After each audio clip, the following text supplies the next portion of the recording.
Starting in 5 seconds. The debate on planning is a truly national occasion, and I am glad that honorable members have taken it seriously, even though there has been much criticism. We have got used to such criticism. First, it used to be on the very concept of planning. Fortunately, that stage is over and we have come to a phase of development when all parties, I hope, approve of the idea of planning. Some have approved of some portions of the planning but have reserved their criticism for the manner in which many programs have been implemented. There are some who do not at all approve of the manner in which we plan. Now, obviously, each one of us stand for certain ideas and for certain methods of functioning. We have, after considerable thought and deliberation, decided on the sort of planning commission which we should have and the manner in which it should work. The planning commission consists of independent, non party, non political experts, but even they are not solely responsible for the plan. The plan is drawn up on the basis of numerous discussions with people at different levels from every single state, and finally, the plan takes its final shape in the National Development Council, in which all the chief ministers, many of them belonging to other parties, sit together and express their views. It is true that at these meetings there is also disagreement, not normally on the method of planning, but more about how much each state should get. We all know that none of our programs are adequate for our population's needs. At all times, there has to be a balancing between available resources and what our people need, what we think should be done for them, or even what should be done for one area or another. By and large, the plan is a charter of progress for the next 4 years. We have some idea of how it has functioned already since it has been in existence for a year, although this formal discussion on the final plan is taking place. How we had a very fine discussion when the plan was settled in two draft stage. An honorable member said that there was no sense of urgency in the plan. I would like to say that this is not correct.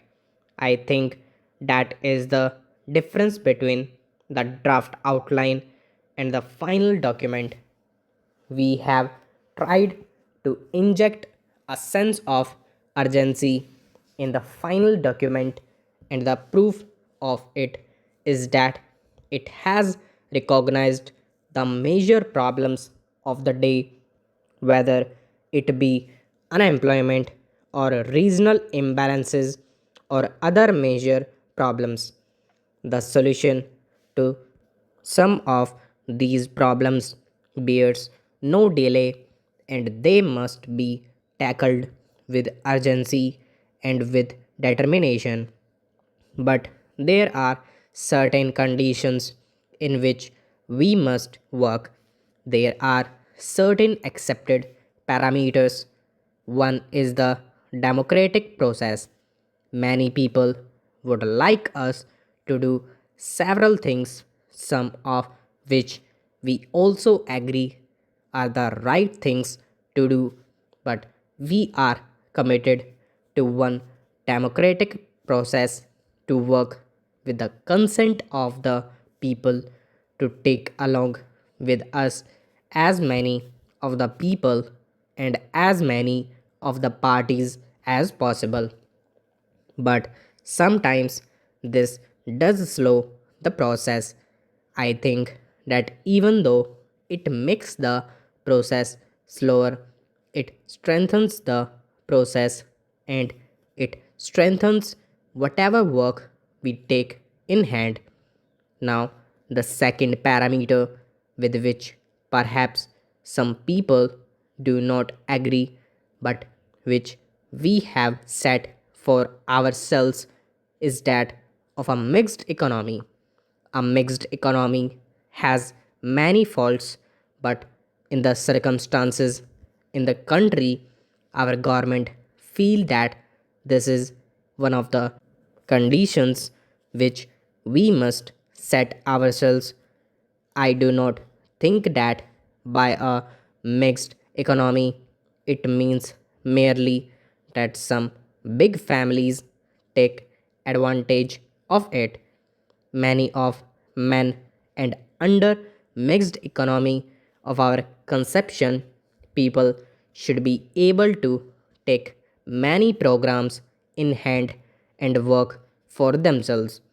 I know that some families, some groups, some business houses have taken advantage of a particular situation as it arose immediately after independence, and it is our endeavor to see how we can curb this kind of monopolistic tendency. It is not possible in the circumstances in which we are to put a sudden break. We cannot change this particular situation overnight. It has to be done in a way which gives the least shock to the economy, but it must also be done in a way which reduces the delay. By lessening the shock, I do not mean that we go so slow that our program become ineffective, because that would be defeating the very purposes for which we are making new programs. But it does mean that, along with the desire for social justice, which is not only a genuine desire, the practical needs of the country today must be attended to the fullest satisfaction. Then only we can solve the major problems of the day, whether it be unemployment or any such other problems. Stop.